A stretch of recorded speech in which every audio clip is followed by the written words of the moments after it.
She had 3 pennies left. 3. And her daughter hadn't kept food down in 2 days. The people of Blackstone Gulch walked past Maris Holloway like she was already a ghost, a young widow with a sick child and an empty purse, standing in the cold outside a store that wouldn't extend her a single cent of credit. They'd already decided what she was, already written her ending. But then a quiet rancher named Gideon Ashcroft stopped his wagon, looked at little Elsie's hollowed face, and offered something no one in this town had thought to offer. Not charity. Work. A chance. And sometimes one chance is all it takes to change everything. If you've ever been counted out before you had a chance to prove yourself, this story is for you. Stay with me until the end. And if this story moves you, hit that like button and drop a comment telling me what city you're watching from. I want to see just how far this story travels. The cold came early to Blackstone Gulch that year. It arrived in the second week of October, before anyone was truly ready for it. A hard, indifferent cold that rolled down off the mountains and settled into the valley like it intended to stay permanent. The kind of cold that got into the bones of old buildings and made the wood crack at night. The kind that reminded people, in case they'd forgotten, that the frontier didn't negotiate with anyone. Maris Holloway stood outside Pruitt's general store with her daughter pressed against her side and 3 pennies in her coat pocket. She'd counted them twice that morning, more out of habit than hope. She already knew what 3 pennies couldn't buy. Elsie was 7 years old and she weighed almost nothing.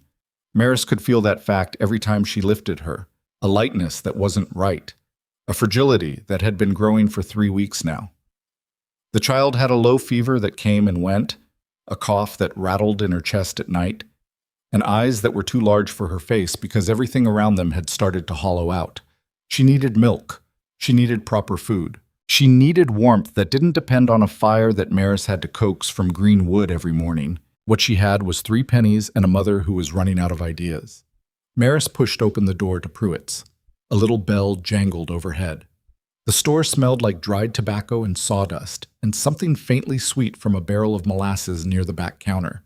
Hiram Pruitt looked up from behind the counter, saw who it was, and the expression on his face settled into something practiced and flat. "Mrs. Holloway," he said, not unkindly, just with the particular tone of a man who'd already decided how this conversation was going to end. "Mr. Pruitt," Maris kept her voice level. She'd gotten good at that over the past few months. Level voice, straight back, eyes that didn't flinch. She'd learned that flinching only encouraged certain kinds of people. "I need to purchase some milk, maybe a bit of cornmeal if there's any to spare. Elsie's had a bad week." Pruitt glanced at Elsie, who was standing half behind Maris's coat, her small fingers hooked into the fabric. He looked back at Maris. "You got money?" he asked. "I have 3 pennies, Maris said, "and I'd like to discuss credit for the rest. I'll have work by the end of the month. I've been taking in mending from—" "I don't do credit anymore," Pruitt said. "Not since the Hendersons left without paying what they owed. It's nothing personal, Mrs. Holloway." It was very personal, but Maris didn't say that. "A pint of milk, that's all. Just enough to get her through the week. I'll bring you what I have and settle the rest when I can." Pruitt's jaw tightened. He looked uncomfortable, which Maris supposed was something. He wasn't a cruel man by nature. He was just a careful one, and in Blackstone Gulch, careful had become another word for cold. "I can't do it," he said. "I'm sorry." Maris stood there for a moment. She was aware of 2 other women in the store, Martha Calhoun and her sister, whose name Maris had never quite learned, watching this exchange from the dry goods section with the studied casualness of people who are paying very close attention. She was aware of Elsie's small weight against her side. She was aware of the bell above the door and the cold pressing at the glass. "Thank you," she said, because there was nothing else to say that wouldn't cost her something she couldn't afford. She took Elsie's hand and they walked back out into the cold. The town had made up its mind about Maris Holloway roughly 4 months ago when her husband Thomas died. Thomas Holloway had been a miner, which was what most men in Blackstone Gulch were or had been at some point. He'd worked the Creston seam for 6 years, and then one Tuesday morning the seam had given way and Thomas had not come home. He was 31 years old. Elsie had been 6.5. Maris had been 20, 3 months past her birthday, standing in the doorway of their rented rooms when the foreman came to tell her. The grief had been enormous and shapeless. She hadn't known what to do with it except keep moving because Elsie was there and Elsie needed things. So Maris had kept moving. But moving wasn't the same as being supported, and Blackstone Gulch had not offered much in the way of the latter. The mining company paid out a death benefit that lasted 6 weeks. The landlord, a man named Carver, who operated 3 rental properties in town, gave her an extra month before raising the rent to a figure she plainly couldn't meet. The neighbors who'd brought food in the first week after Thomas died had, by the second month, mostly resumed their own lives and stopped looking directly at her when they passed on the street. It wasn't malice exactly, it was more like discomfort. A young widow with a small child and no income and no family nearby was a problem that didn't have a clean solution, and people in hard times often dealt with unsolvable problems by pretending they weren't there. There had been talk, there always was. Maris heard fragments of it, whispers that she'd been too young to marry Thomas, too young to manage on her own, that it was a shame about the little girl, that someone ought to do something, though no one specified what that something was or who was meant to do it. Her brother-in-law Silas had shown up 6 weeks after the funeral. Silas Holloway was Thomas's older brother, a big man with a small-town lawyer's education and a deep, abiding belief that he was the most reasonable person in any room he entered.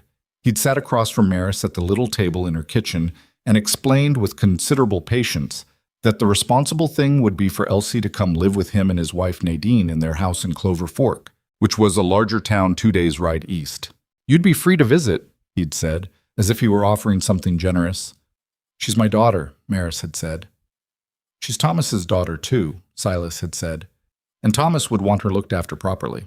The implication had been clear enough. Maris hadn't taken it well. The conversation had ended badly, with raised voices and the door opening and closing with more force than was strictly necessary. Silas had left. He'd written her one letter since then, polite and slightly threatening in the way that lawyers' letters often were, reminding her that he had concerns about Elsie's welfare and that he hoped Maris would give the matter serious consideration. Maris had not written back. That had been 2 months ago. Since then, she'd been surviving on mending work, a little laundry, and the stubborn refusal to believe that this was how the story ended. But survival was getting harder. The mending money barely covered the rent, which Carver had raised again. Elsie's cough wasn't getting better. The cold was here, and it was not leaving. Standing on the wooden sidewalk outside Pruitt's store, watching a wagon roll slowly down the main street, Maris ran her thumb over the 3 pennies in her pocket and tried to think. She was not by nature a person who gave up easily. She knew this about herself the same way she knew her own name. It was just a fact, bedrock, something she'd built on for 20 years. But there was a difference between not giving up and knowing what to do next, and right now the gap between those two things felt very wide. "Mama?" Elsie said softly. "I know, Bug." Maris squeezed her hand. "Give me a minute." But the wagon that had turned onto the main street was loaded with supplies. Sacks of grain, a few crates, rope and tools visible under the canvas. The horse pulling it was a big gray roan, well kept, moving with the steady, unhurried gait of an animal that trusted its driver. The man holding the reins was someone Maris didn't recognize immediately, which was unusual in a town the size of Blackstone Gulch. He pulled up in front of the hardware store across the street. She watched him set the brake with a practiced motion and climb down from the seat. A tall man, somewhere in his 30s, with the kind of face that had been outside in all weather for a long time. He wore a worn canvas coat and boots that had been resoled at least once. Nothing flashy, nothing that announced itself. He was tying off the horse when he happened to look across the street. His eyes landed on Elsie. Maris noticed the moment they did because his expression changed. Not dramatically. It wasn't the theatrical display of concern that some people performed when they saw a child who looked unwell. It was quieter than that, a kind of recognition, the way someone looks when they've seen something before and know what it means. He finished tying the horse. Then, instead of going into the hardware store, he crossed the street. Maris straightened unconsciously. Old habit, the reflex of a woman who'd had to defend her ground enough times that the posture had become automatic. She watched him come across the muddy street and stop a few feet in front of her, close enough to speak but not close enough to crowd. "Morning," he said. His voice was quiet and even. "I don't mean to intrude, your little girl, she's sick?" "She's had a rough few weeks," Maris said carefully. The man crouched down to Elsie's level. It was an odd thing to do, or maybe not odd, but just unexpected. He didn't talk down to her the way some adults did, with the high, bright voice people used on very small children. He just looked at her like she was a regular person. "What's your name?" he asked. Elsie looked up at Maris. Maris gave a small nod. "Elsie," the child said. "That's a good name," he said. "My name's Gideon, Gideon Ashcroft. I've got a ranch up the pass, Pine Ridge." He stood back up and looked at Maris. "She needs to eat. I can see that from here." It wasn't said to wound her. She could tell the difference by now. The people who pointed out her failures to make themselves feel superior, and the people who were just saying what was in front of them. This felt like the latter, but she kept her guard up anyway. "I'm working on it," she said. "I know you are." He looked at her steadily. "I'm not trying to tell you your business, Mrs. Holloway. Maris Holloway." "Mrs. Holloway." He paused, seemed to be considering something. "I'm in need of help at my ranch. I've been short a hand since my farm hand left in August, and the place is getting away from me faster than I can keep up. I can offer room and board for you and your daughter. Honest wage, $3 a week to start. The work's hard and the location's isolated, and I won't pretend otherwise." Maris stared at him. He looked back at her, matter of fact, like he'd asked her something completely ordinary. "You don't know me," she said. "No," he agreed. "You don't know anything about my situation. I know you're standing outside a general store in the cold with a sick child, and you came out without anything," he said. "I don't need to know more than that to recognize a hard spot. Why would you offer something like that to a stranger?" He was quiet for a moment. Something moved across his face, not quite pain, but the memory of it. "Because I've been in a hard spot before," he said, "and nobody offered. I remember what that was like." Maris looked at him. She was good at reading people. She'd had to become good at it. And what she read in Gideon Ashcroft was not performance. He wasn't showing her something he'd rehearsed. He was just standing there being honest, which was rarer than it should have been. She thought about the 3 pennies. She thought about Elsie's cough, and the hollow look in her eyes, and the way the child had barely finished half a cup of thin broth that morning because she hadn't had energy to eat more. She thought about Pruitt's flat expression and the rent Carver was about to raise again, and Silas's letter sitting in her coat pocket, still unanswered. "The work," she said. "What does it involve?" Something in Gideon's expression shifted slightly. Not triumph. It wasn't that. More like relief. "Everything," he said honestly. "Cooking, cleaning, some livestock management, though I'd teach you what you don't know. Preservation work before winter sets in proper. The house needs work inside. Nothing structural, just years of a man living alone in it. I won't sugarcoat it. It's a lot." "I'm not afraid of a lot," Maris said. "I didn't figure you were," he said. "I've got supplies to load. Takes about an hour. If you want to come, be at this wagon in an hour. If you decide it's not worth the risk, I'll understand it completely, and we'll say good morning, and that'll be the end of it." He paused. "But there's milk in the back that I bought at Henderman's Dairy. You can take some now either way, for her." He went to the wagon, lifted the canvas, and came back with a glass bottle sealed with a wax cap. He handed it to Maris without ceremony. Then he turned and walked into the hardware store. Maris stood on the sidewalk holding the bottle of milk. Elsie was looking up at her with those 2 large eyes. "Mama," the child said, "is that real milk?" "Yeah, Bug," Maris said. Her voice came out rougher than she meant. "That's real milk." She had 57 minutes to make up her mind, which was not a lot of time to decide whether to take your sick child and follow a stranger into the mountains. She walked. That was how Maris thought. Through motion, through covering ground. She carried Elsie most of the way because the child was tired and the cold was biting, and she walked the length of the main street twice and then down toward the creek and back, going over everything she knew and everything she didn't, and trying to be honest with herself about both. What she knew, her name was on no lease in this town. Carver could raise her rent again next month, and would. The mending work had dried up significantly in the past 2 weeks as people pulled their spending in against the winter. Elsie needed food that she was not getting. Silas was not going to stop.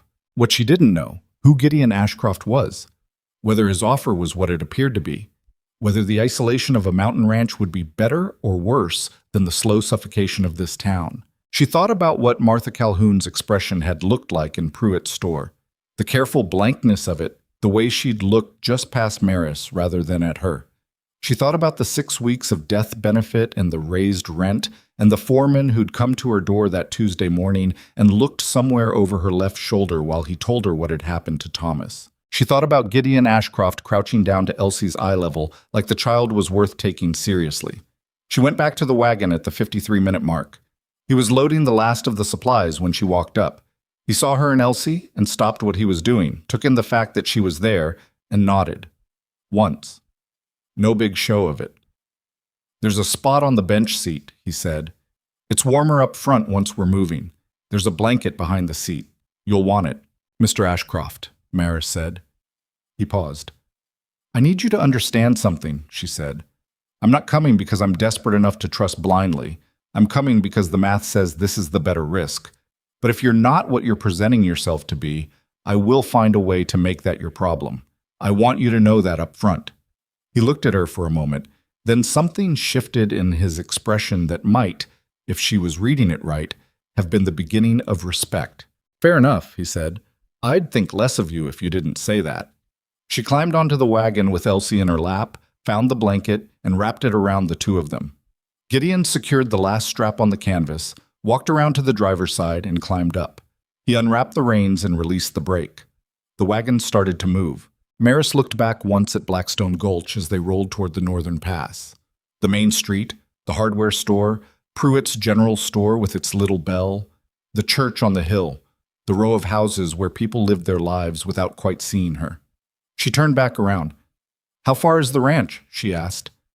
4 hours in good weather, Gideon said. "Little longer today with the ice on the upper road." Elsie had already fallen asleep against Maris's side, worn out by the cold and the walking and the morning's effort of existing. Maris pulled the blanket tighter around her and felt the small but present warmth of her daughter's body against her ribs. 3 pennies. That's what she'd had this morning. 3 pennies and a child who needed more than 3 pennies could provide, and a town that had looked at that equation and looked away. She didn't know what waited at the top of the pass. She didn't know if Gideon Ashcroft was a good man or a dangerous one or something complicated in between. She didn't know if she was making the most courageous decision of her life or the most foolish. But Elsie was breathing steadily against her, and there was real milk in a glass bottle in the wagon bed, and the road was going up and away from Blackstone Gulch. Sometimes, when everything has been stripped down to its most honest form, that's enough to move on. Pine Ridge Ranch announced itself before they arrived, in the way that mountain properties sometimes do. The land changing character, the trees thinning and then thickening differently, the air taking on the smell of pine resin and something cleaner than the valley air below. The road narrowed to a track, and the track climbed, and after a long stretch where neither of them spoke much, they came through a stand of ponderosa pines, and the ranch opened up below a ridge. It was not what she'd expected. She had, somewhere in the back of her mind, been braced for squalor. A man living alone on an isolated property was not usually, in her experience, a man whose domestic situation was enviable. But the ranch was, well, it was neglected, yes. She could see that from here. The fence along the north pasture needed work, several posts listing badly. The barn door wasn't hanging right. The yard between the house and the outbuildings had the overgrown, slightly wild quality of a space that hadn't been managed in months. But the house itself was solid. Stone foundation, timber frame, a covered porch running the length of the front face. Someone had built it to last, and it had lasted. The roof looked sound. The windows were intact. "It's not much to look at right now," Gideon said quietly. He was watching her take it in. It was in better shape when there were 2 of us keeping it." She glanced at him. He was looking at the house with an expression she recognized. Not quite grief, but the echo of it. The look of someone confronting absence. "You had someone," she said. Not a question exactly. "Wife," he said. "Clara, 3 years ago." A pause. "There was a son. He didn't make it either." The flatness with which he said it wasn't coldness. It was the flatness of something that had been grieved through to the other side, where the words could be spoken without collapsing, but the weight of them hadn't lessened. "I'm sorry," Maris said, and she meant it without complication. "Thank you," he said. Same simple tone. Then he clicked to the horse, and they finished the descent to the yard. Chub. Elsie woke up when this wagon stopped. She blinked around at the unfamiliar surroundings. The yard, the big barn, the mountains closing in on three sides, with the particular wide-eyed alertness of a child coming out of a travel sleep. Then she looked at the house, and something in her face shifted. "Is this where we're going to live?" she asked. "For a while," Maris said carefully. "It's big," Elsie said. She didn't sound frightened by that. She sounded interested. Gideon had climbed down and was unhitching the roan. He looked over at Elsie's comment, and there was a brief flicker across his face. There and gone so fast, Maris might have imagined it. "It's bigger than it needs to be for one person," he said. "Been kind of echoey." Elsie considered this with the seriousness that 7-year-olds sometimes brought to very practical matters. "We can help with that," she said. "Elsie and me are kind of loud sometimes." Gideon looked at her for a moment. "I'll survive it," he said. It wasn't warmth, exactly. Not yet, not at this early stage. But it wasn't not warmth either. Maris filed it away. She climbed down and lifted Elsie after her and set her feet on the cold ground of the yard. The ranch smelled like pine and wood smoke and animals, and something else she couldn't name. The particular smell of a working place that had been worked hard and was currently working harder than one person could manage. She looked around at what needed doing. The list was long. The list was very, very long. But she'd been managing long lists with limited resources for going on 4 months now, and she was still standing, and Elsie was still breathing, and there was a solid house in front of her with what looked like a functioning stove through the front window. "What should I start on first?" she asked. Gideon had the horse half unhitched. He paused and looked at her. "Tonight," he said. "Get the girl fed and settled. Get yourself warm. Tomorrow's soon enough." Maris almost argued. She had the reflex of a woman who'd learned that any moment of rest had to be justified. But she looked at Elsie, who was standing in the yard looking up at the ridge of pines with her small face tipped back and her expression genuinely curious for the first time in weeks, and she let the argument go. "All right," she said. She took her daughter's hand and they walked up the porch steps and through the front door of Pine Ridge Ranch. Behind them, Gideon Ashcroft finished with the horse and stood in the yard for a moment looking at the house. Light came on inside. She'd found the lamp quickly, which told him something. Then he picked up the first of the supply crates and carried it toward the door. The cold was settling in harder now, the mountain kind that came early and stayed long. But there was a lamp lit in the window and the sound of a child's voice from inside asking something about the stove, and the particular weight of a house that had been too quiet for 3 years was, for the first time, beginning to shift. He carried the crate up the porch steps and went inside. That night, after Elsie had fallen asleep in the smaller bedroom under 2 quilts that Maris found in a cedar chest at the foot of the bed, Maris sat at the kitchen table with a cup of coffee and looked around at the space she'd stepped into.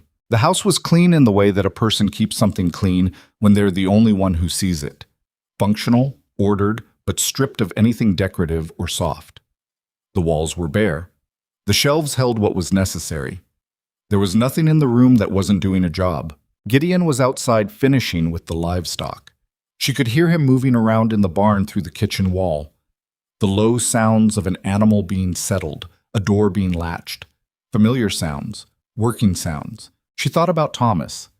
She always thought about Thomas at night. It was the time when the absence of him was most specific, most shaped. He'd had a particular way of sitting in a chair, one leg crossed over the other, his coffee cup held in both hands. He talked to her about his day, even when his day had been bad. He'd been 29 years old when the seam gave way, and she missed him with a grief that had become, over 4 months, less sharp and more constant. A low hum underneath everything. She didn't know what she was building here. She didn't know if this man was someone she could trust or just someone who seemed, so far, not to be untrustworthy. She didn't know if the cold and the isolation and the mountain would swallow them or shelter them. What she knew was that Elsie had eaten 2 full bowls of the salt pork and bean soup she'd found the ingredients for in the larder, and for the first time in 2 weeks, the child's color had looked almost normal when she fell asleep. That was the currency she had right now. Not certainty. Not safety. Just tonight's soup and tomorrow's work, and the single, unextravagant fact of a solid roof above her daughter's head. She heard the barn door close. A moment later, the front door opened, and Gideon came in, stomping mud from his boots in the entry. "Horse is settled," he said. Temperature's dropping. Might get ice on the road by morning. I'll keep Elsie inside tomorrow, Maris said, until she's stronger. He nodded. He poured himself the last of the coffee and leaned against the counter, and they were quiet for a moment in the way that two strangers can be quiet together. Not comfortably, but without the need to fill it with performance. You should know, Maris said finally, that I have a brother-in-law. My husband's brother. He's been making noise about Elsie, about taking custody of her. Gideon looked at her over the coffee cup. His expression didn't change much, but he was listening. He doesn't have any real claim, Maris said, but he has money and a house and the look of respectability, and I'm a widow with 3 pennies, so... She stopped. I'm not asking you for anything more than what you offered. I just thought you should know what kind of situation you've stepped into. He was quiet for a moment. What's his name? Silas Holloway. He been to the law with this? Not yet, but the letter had the shape of someone who was planning to. Gideon set his coffee cup down on the counter. He looked at the window. Black outside, the mountains invisible. Just the reflection of the kitchen lamp in the glass. Well, he said finally, then we make sure that by the time he does, there's nothing for the law to take issue with. He said it simply, the way he seemed to say most things. Not like he was making a grand promise, just like he was identifying the next practical step. Maris looked at him. Just like that? You're here to work, he said. That was the agreement. The rest of it's not something you should have to manage alone. She didn't have an answer for that. She wasn't used to not having an answer. Get some sleep, he said, straightening from the counter. I'm up before light. If you want coffee, I make it strong. That's fine, she said. He nodded and took himself down the hall to the main bedroom, the door closing with a quiet click behind him. Maris sat alone in the kitchen with the lamp and the last half-inch of coffee and the sound of Elsie breathing through the wall, steady and even and present. 3 pennies, she thought. That's where the morning had started. She finished her coffee. She turned down the lamp. She went to the smaller room where Elsie slept and lay down on the narrow cot someone had left pushed against the far wall, still dressed, her coat folded under her head. Outside, the wind picked up off the ridge. Inside, the house held. The first week at Pine Ridge was the hardest, and not for the reasons Maris had expected. She'd expected the work to be brutal. It was. She'd expected the isolation to be disorienting. It was that too. What she hadn't expected was the specific difficulty of learning to move through a space that already had a shape to it, a house that had been organized by someone else's habits, a ranch that ran on rhythms she hadn't been part of establishing. Every morning she woke before light and had to relearn where everything was. Which drawer held the knives? Which floorboard at the hall creaked and would wake Elsie?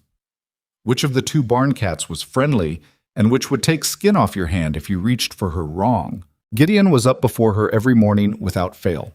She'd come into the kitchen to find the fire already going and the coffee made strong the way he'd promised, and him already gone outside to start on the animals.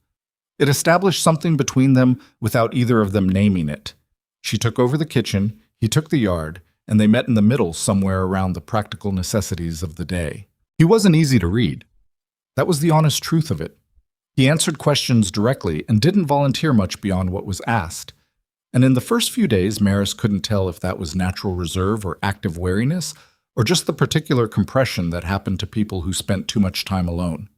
She watched him the way she watched most things she was uncertain about, carefully, without making it obvious. What she observed: he didn't raise his voice. He didn't give orders. He wasn't willing to demonstrate first. When the north fence needed repair on the 3rd day, and she said she'd help, he didn't argue or tell her it wasn't necessary. He handed her a hammer and showed her how he set the posts and let her work beside him without commentary unless her technique needed correcting, which he did in the neutral tone of someone passing information rather than someone finding fault. She respected that. She didn't tell him so. Elsie recovered faster than Maris had dared to hope. By the end of the first week, the fever had broken for good. And by the middle of the second week, she was eating full meals and following Gideon around the yard with the particular intensity of a child who has found something genuinely interesting. He didn't encourage it exactly, but he didn't discourage it either. He answered her questions, she had many, with the same economy he used with adults, which seemed to suit her fine. Why does the roan have that scar on his shoulder? Elsie asked one morning. She was perched on the fence rail watching Gideon brush the horse down. Got tangled in wire about 2 years back, Gideon said, before I found him. Did it hurt him? Probably hurt a lot. But he's okay now? He's okay now. Elsie considered this, swinging her legs against the fence rail. Mama has a scar on her hand from when she burned it on the stove.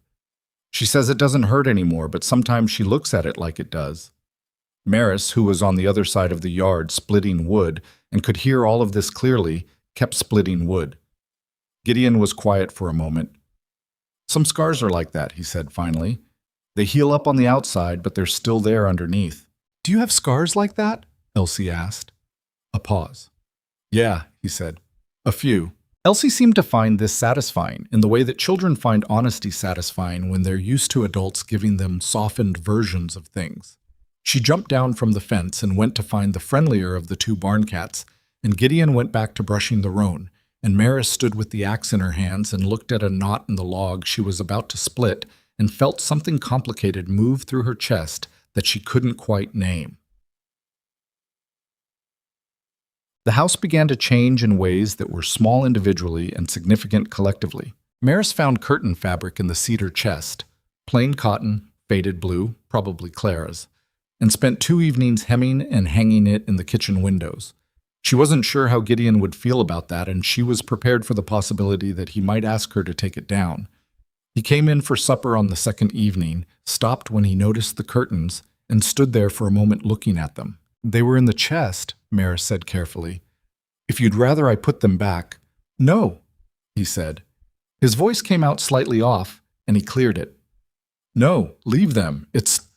They look fine. He sat down and ate his supper and didn't say anything else about it. But she caught him glancing at the windows twice more before the meal was done. With an expression she understood now.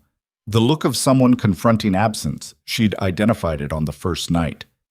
The curtains had put something back in the room that had been missing for 3 years, and it wasn't comfortable for him, but he wasn't asking her to take it away. She left them up. The larder, when she'd properly inventoried it that first week, had been adequate but not thoughtful.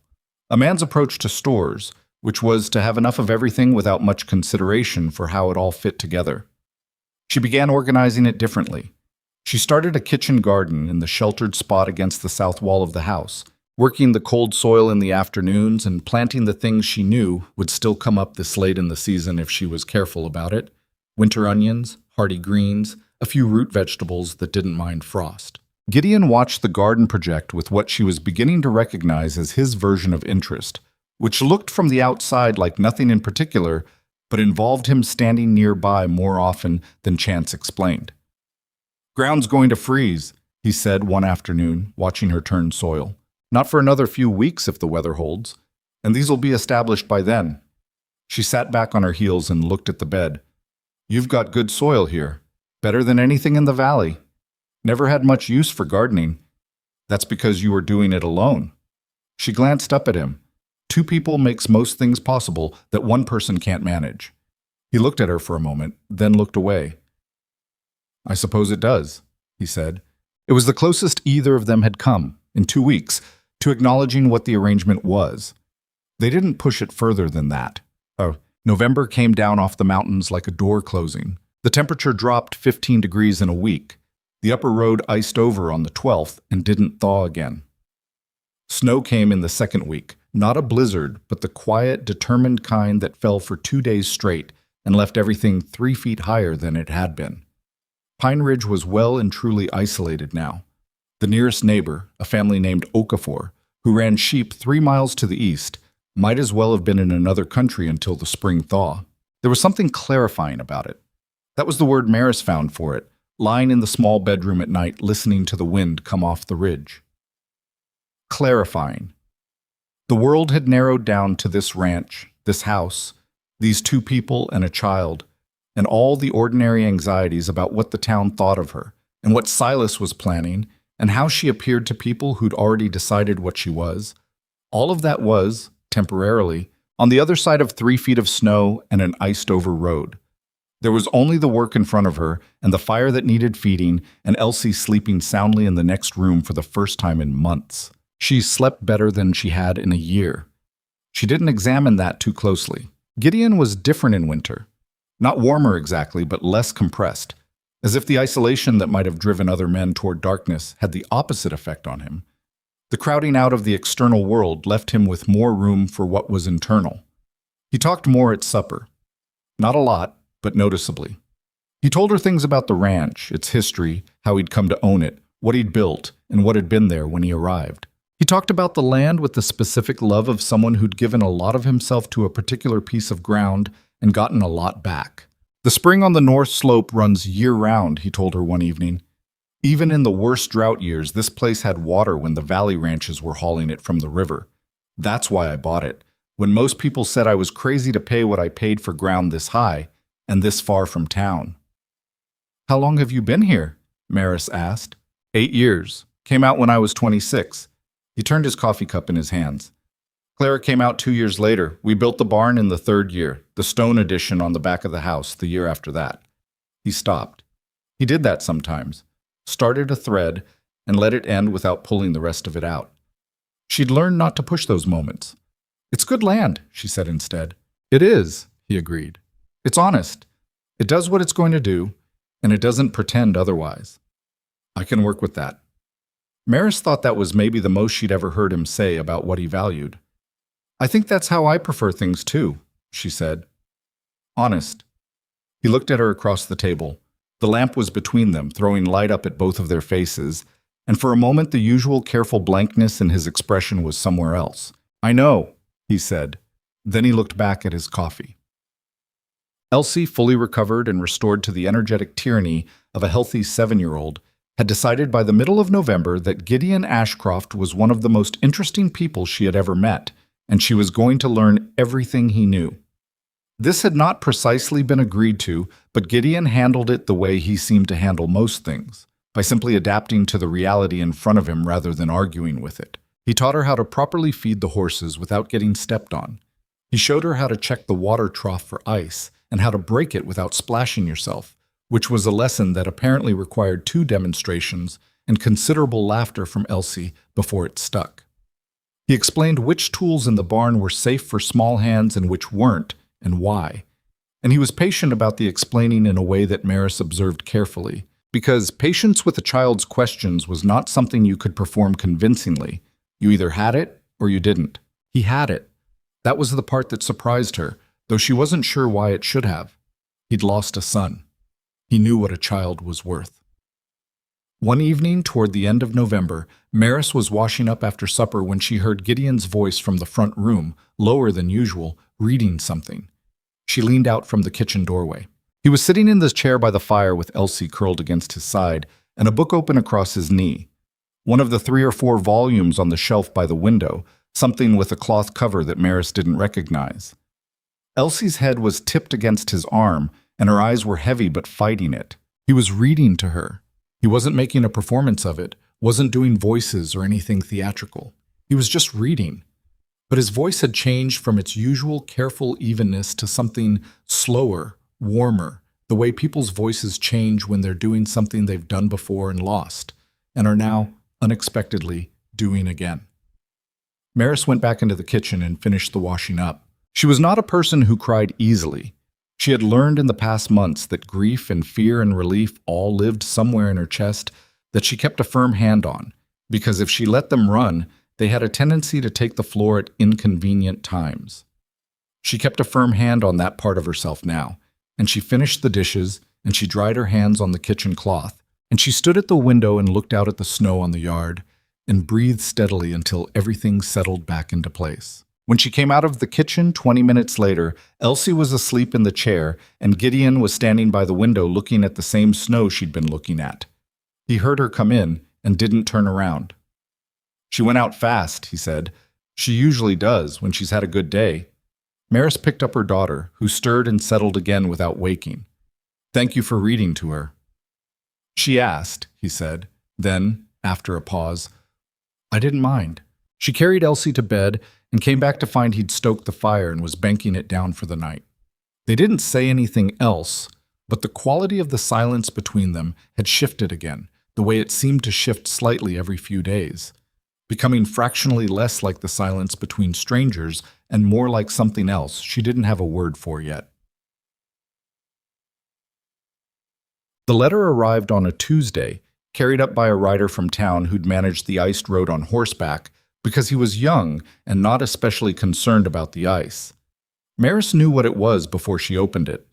The envelope was formal, the handwriting on the front too practiced and deliberate. She opened it, standing on the porch, while the writer waited for any replies she might want to send back. Silas Holloway was filing a formal custody petition with the court in Clover Fork. The hearing was scheduled for the 14th of February.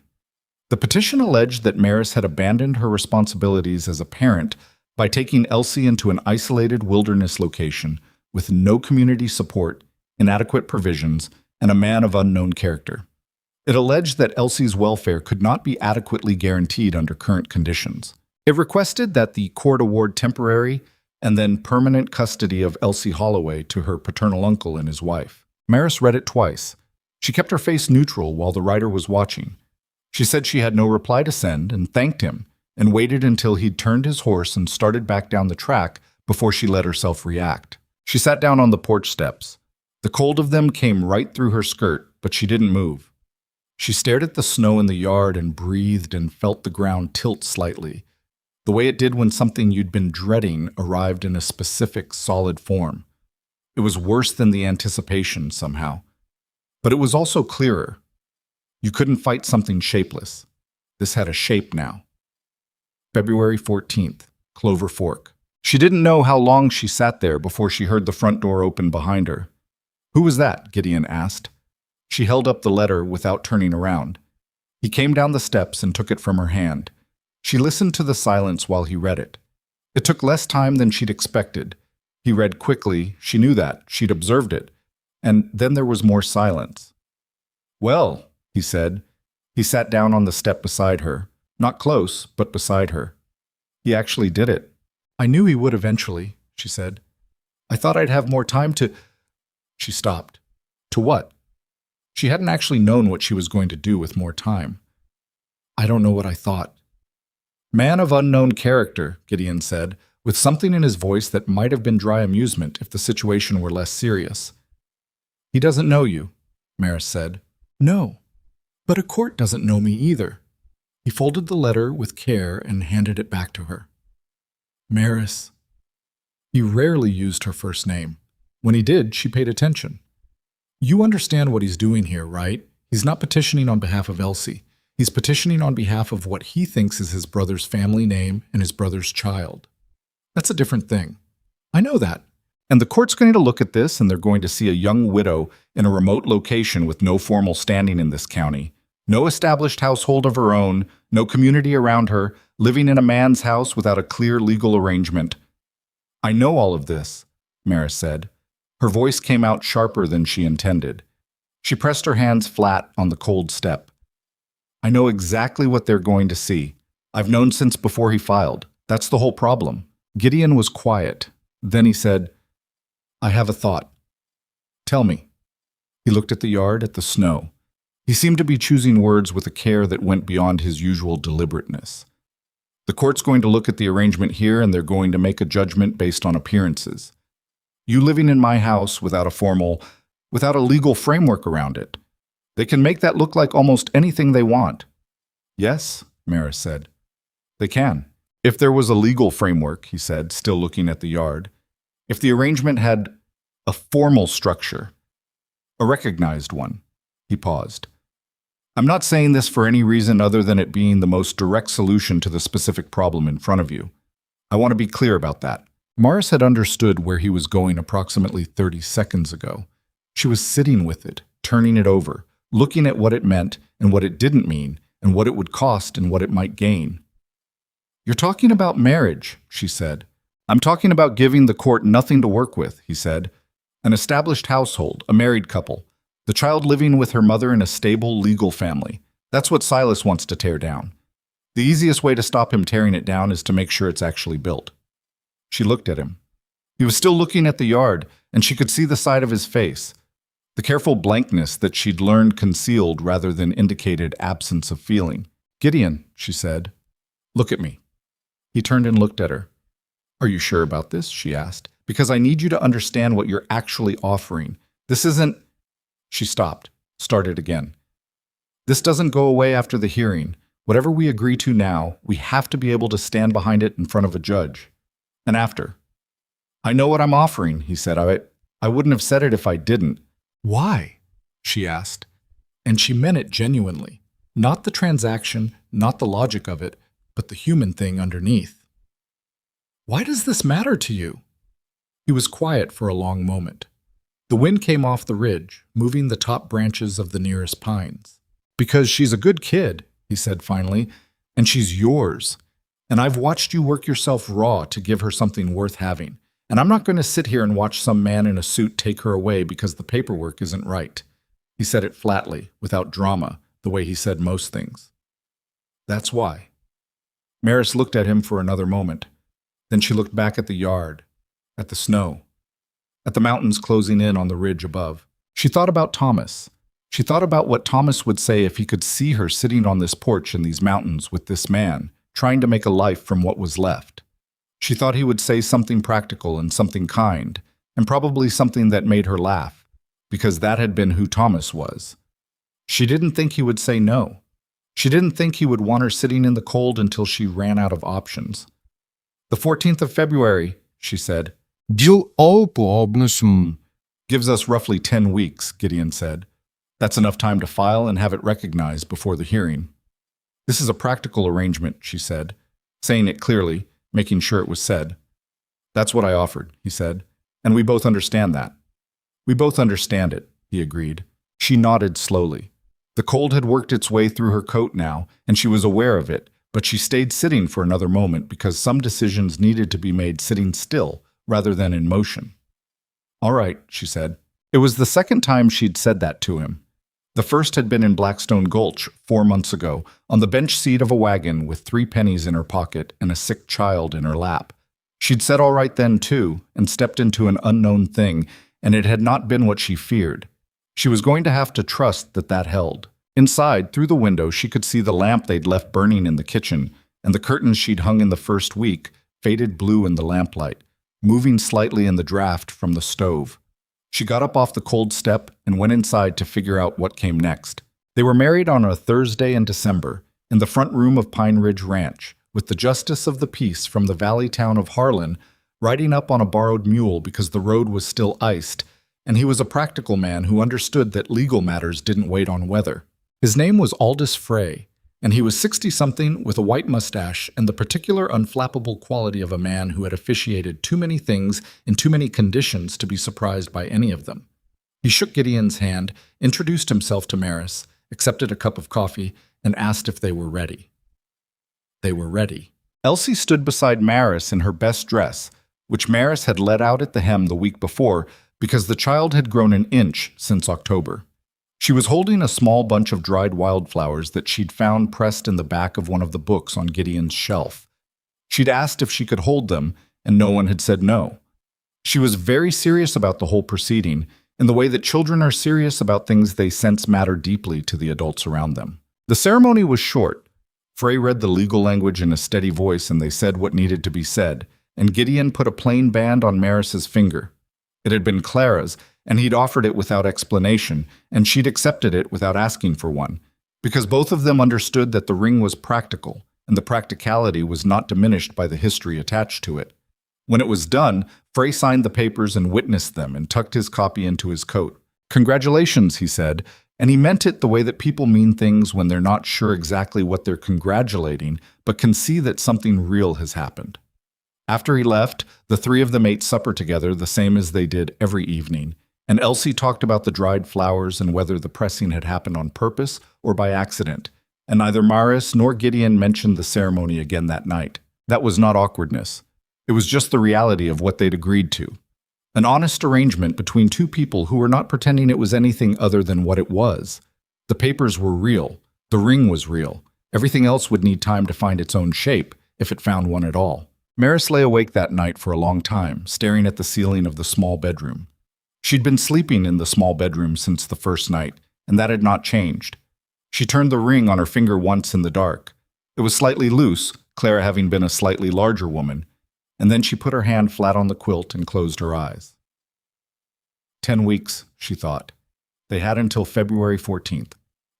The weeks between the marriage and the hearing were not wasted. Maris had understood from the moment Gideon first said the word marriage that the courthouse was going to require more than a certificate.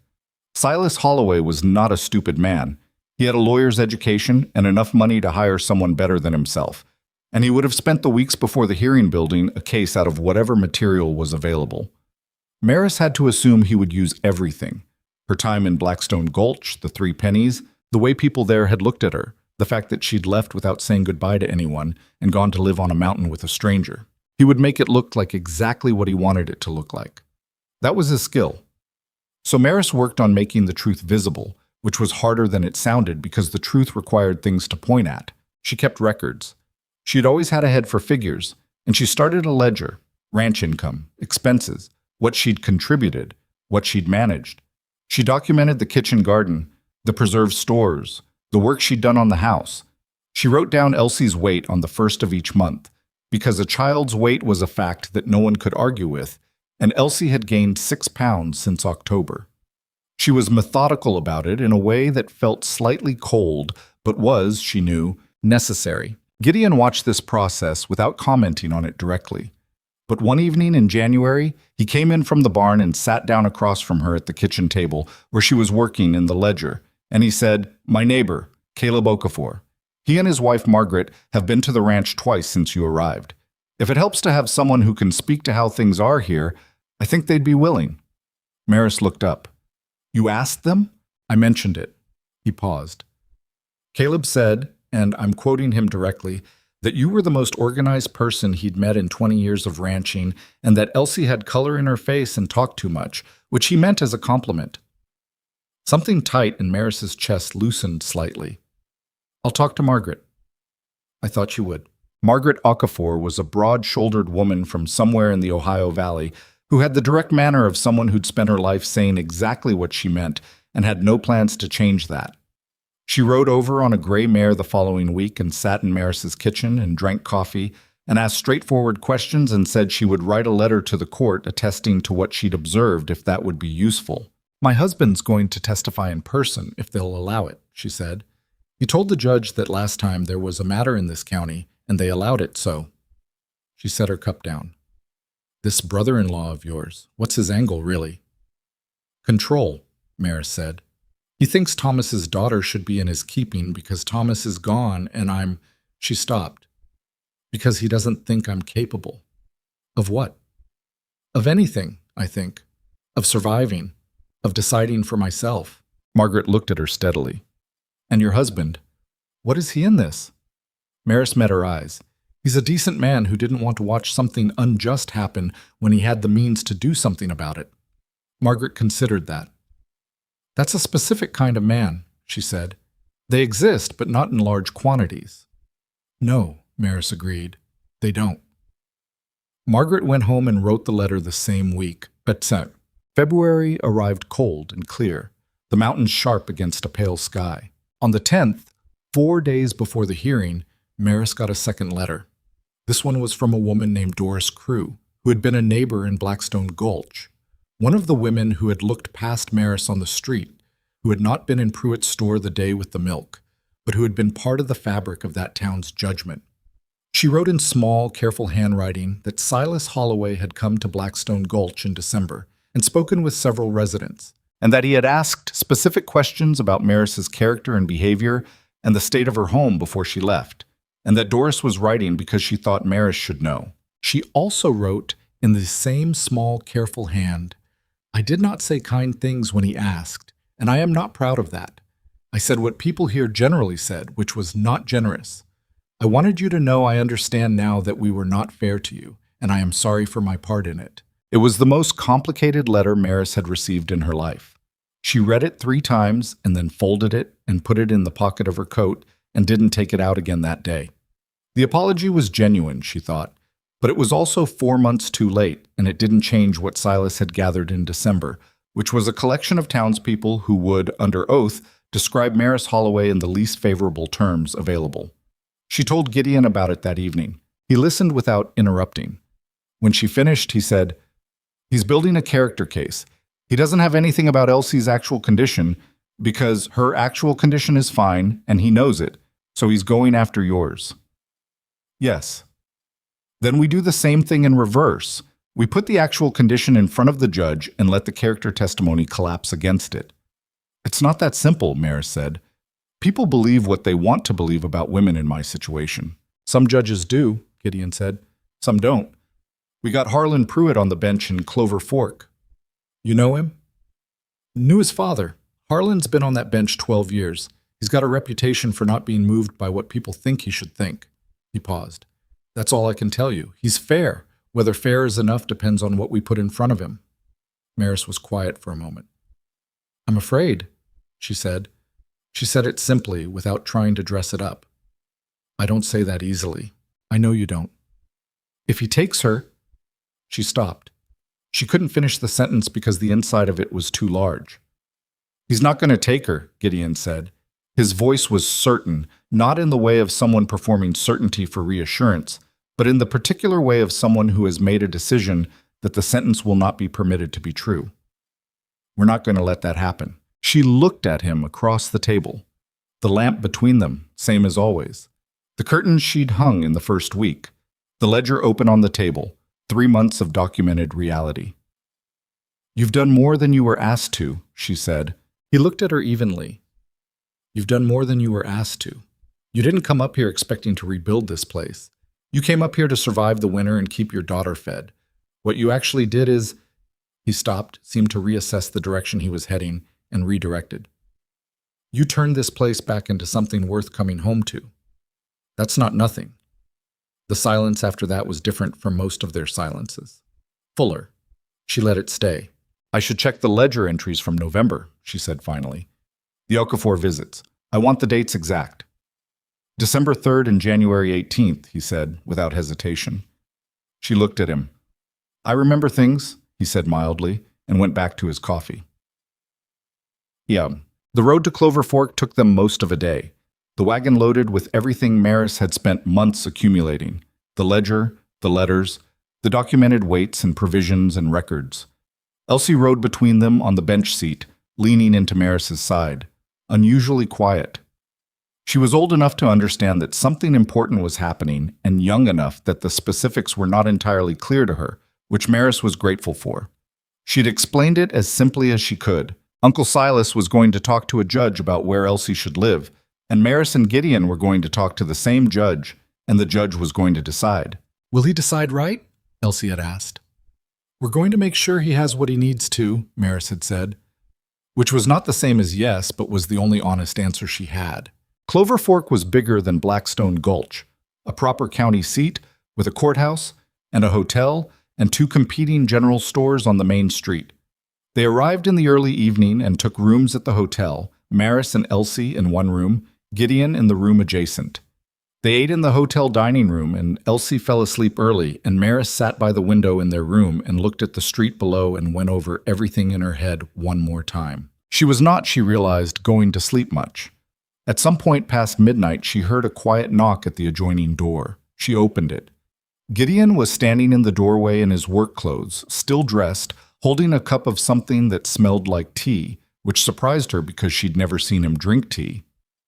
Couldn't sleep either, he said. Not a question. No. He held out the cup. Hotel kitchen was still open. Tea was what they had. She took it. It was plain black tea and not very good, but it was warm. She leaned against the door frame, and he leaned against the opposite frame, and they stood in the doorway between their rooms like 2 people who hadn't quite worked out how to be in the same space and were managing it on a case-by-case basis. Tell me about him, Gideon said. Silas, beyond the letters. And Maris thought about it. He's not a villain, she said. That would be simpler. He genuinely believes he's doing the right thing. He looked at Thomas's death and at me. Young, no money, no family nearby. And he decided that he knew better than I did what was good for Thomas's daughter. And he's never once questioned that. The most dangerous people usually believe they're right, Gideon said. He'll have brought people from Blackstone Gulch. Pruitt, probably. Maybe the Calhouns. She turned the teacup in her hands. They'll say true things in a way that makes them mean something they don't mean. That's the trick of it. Everything they say will be factually accurate, and it will paint a picture that isn't real. Then we paint a different picture, Gideon said, with the same facts. It's not that simple, she said again. I know. He was quiet for a moment. Maris, when you're in that room tomorrow, don't defend yourself. Don't argue with what they say. Just tell what's true, every time. She looked at him. Why? Because arguing makes it look like the accusations have weight. Telling the truth makes the accusations look like what they are. He paused. You're better at that than you know. I've watched you do it every day for 3 months. Every time someone or something pushed at you, you just kept going straight through the middle of it. Tomorrow's the same. You go straight through the middle. She was quiet for a moment. You're not a man who gives speeches, she said. No, he agreed. So I'm taking this seriously. You should, he said, without any irony in it. She finished the tea. She handed him back the cup. Try to sleep, she said. You too. She closed the door between them and went back to the window and watched the empty street below. Eventually the cold got through the glass enough that she went to bed, and she lay beside Elsie's sleeping warmth, and she did, finally, sleep. The courthouse in Clover Fork was a stone building that smelled like old wood and lamp oil and the particular staleness of official proceedings. They arrived early and were shown into the courtroom, which was smaller than Maris had imagined. A plain room with wooden benches, a raised platform for the judge's desk, and tall, narrow windows that let in the thin February light. Silas was already there. He was sitting at a table on the left side of the room with a man in a good suit who was his lawyer, and 2 people Maris recognized from Blackstone Gulch, Hiram Pruitt and Martha Calhoun's husband, Reggie. Silas looked up when Maris came in. He looked the same as he always did. Big, contained, certain.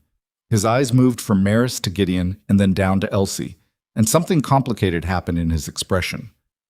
Not cruelty, just that bedrock certainty that he was right, and the situation in front of him was evidence of it. Maris, he said, as a greeting, as if this were a family supper and not a courthouse. Silas, she said back, in exactly the same tone, and she walked to the table on the right side of the room and sat down with her husband beside her and her daughter on her other side, and she placed the ledger and the letters on the table in front of her and folded her hands and waited. Judge Harlan Pruitt, no relation to Hiram, as Maris noted with relief, was a compact man in his 50s with wire-rimmed glasses and the unhurried manner of someone who had been a judge, long enough to know that most people revealed exactly what they were if you gave them enough time and enough rope. He came in, settled himself, looked at both tables with equal attention, and called the proceedings to order. Silas's lawyer went first. His name was Enfield, and he was good. Maris had to give him that. He was precise and organized, and he built his case the way a carpenter builds a staircase, one plank at a time, each one landing flat and solid before he moved to the next. He called Hiram Pruitt, who testified that Maris had come into his store in early October and been unable to pay for basic provisions for her child. He called Reg Calhoun, who testified that in the months after Thomas Holloway's death, Maris had been observed in difficult circumstances multiple times, and that the general opinion in Blackstone Gulch was that she was not managing well. He called a woman Maris didn't know who testified that she had seen Elsie looking poorly and underfed in September. Every word was true. Every word had been selected with care. Then Enfield made his argument. A young widow, no income, no support, had taken a sick child to an isolated mountain location with a man of no established standing in the community and had subsequently entered into a hasty marriage with him. The child's welfare could not be guaranteed under these circumstances. The paternal uncle, a man of means and stable household, was the responsible choice. It sounded, Maris thought, almost reasonable. If you didn't know what the facts actually meant, if you looked at them the way he'd arranged them and didn't look at anything else. When it was her turn, she stood up and felt the room looking at her. Silas with his certainty, the judge with his careful attention, Gideon sitting still and solid on her left. She opened the ledger. She said, Elsie Holloway weighed 51 pounds on the 1st of November, 1884. She weighs 57 pounds today. She has not had a fever since the 3rd week of October. She can show the court the records if the court wishes to see them.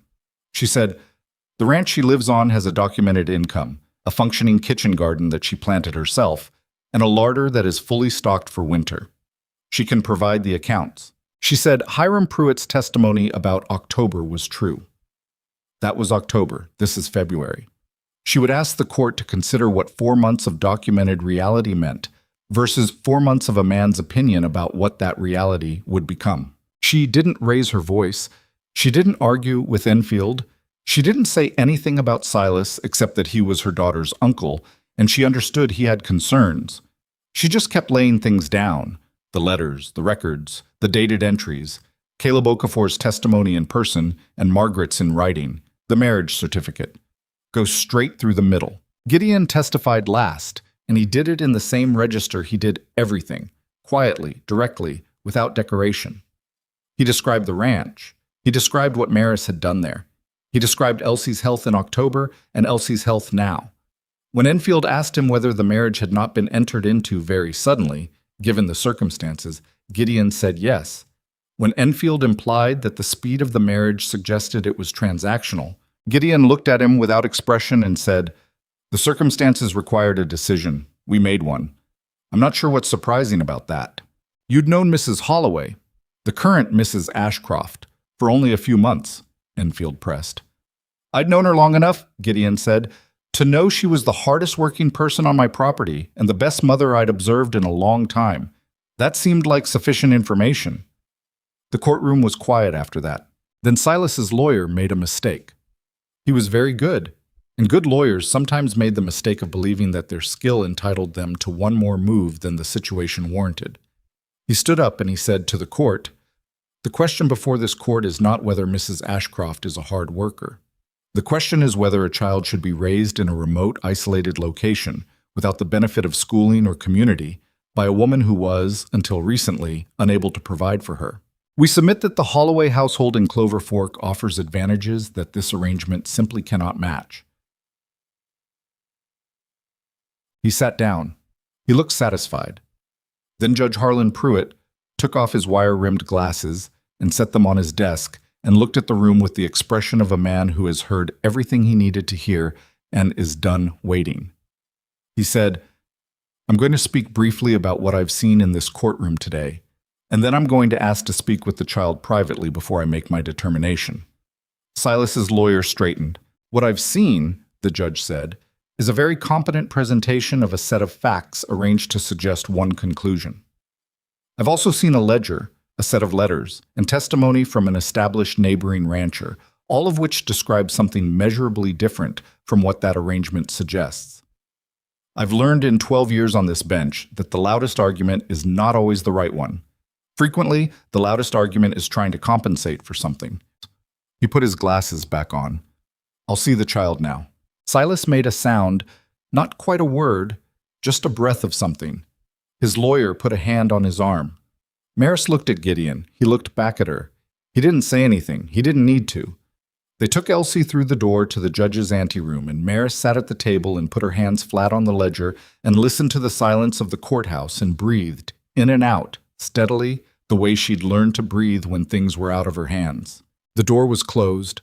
The waiting was the hardest part, as waiting always was. But she had gone straight through the middle, and the truth was on the table, and now the rest of it belonged to a 7-year-old girl in a room with a judge.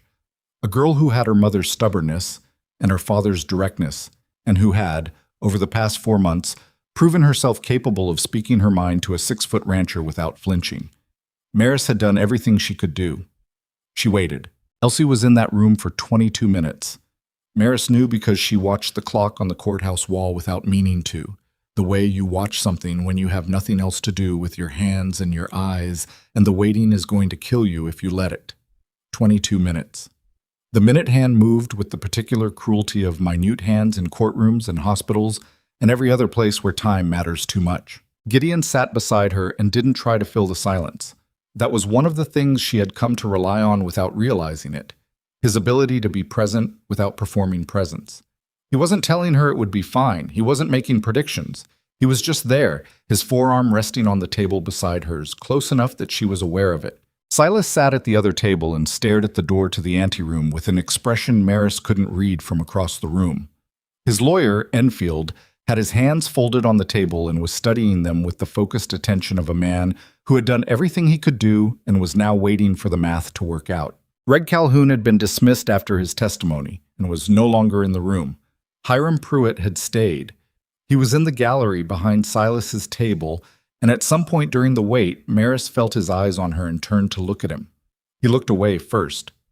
She wasn't sure what that meant, and she didn't spend time on it. The door opened. A court attendant brought Elsie out first and guided her back to Maris's side. Elsie sat down next to her mother and immediately reached for her hand and held it with both of hers. Not frightened, just deliberate, the way she sometimes held things she wanted to keep close. Maris squeezed once and kept her eyes on Judge Pruitt, who came in behind the attendant and settled himself at the bench. He took his time. He arranged his papers. He put on his glasses and looked at them, and then took the glasses off again and set them down, which Maris had already learned was a thing he did when he was about to say something he'd thought about enough that he didn't need notes. "I've spoken with the child," he said. "Elsie Holloway." He paused, and a slight thing moved across his face. Not a smile exactly, but the impression of one. "She is an opinionated young person." Across the room, Silas made a sound that might have been agreement. "She told me 3 things that I think are relevant to this proceeding," the judge continued. "First, that she eats 2 full meals a day, and sometimes 3, and that her mother makes soup that is better than any soup available in Clover Fork. Second, that she has learned how to break ice in a water trough without splashing herself, which took her several tries. And third," he stopped and looked at the paper in front of him, though Maris had the impression he'd already memorized what was on it. "Third, that she does not want to go anywhere that her mother isn't." The room was very quiet. "She said it calmly," the judge added, "not in distress, just as a fact. In my experience, children who are being coached to say things say them with too much energy. Children who are simply telling you the truth say it the way she did." He put the paper down. "I'll issue my ruling." Enfield straightened. Silas's jaw tightened. "The petition filed by Silas Holloway for custody of Elsie Holloway is denied," the judge said.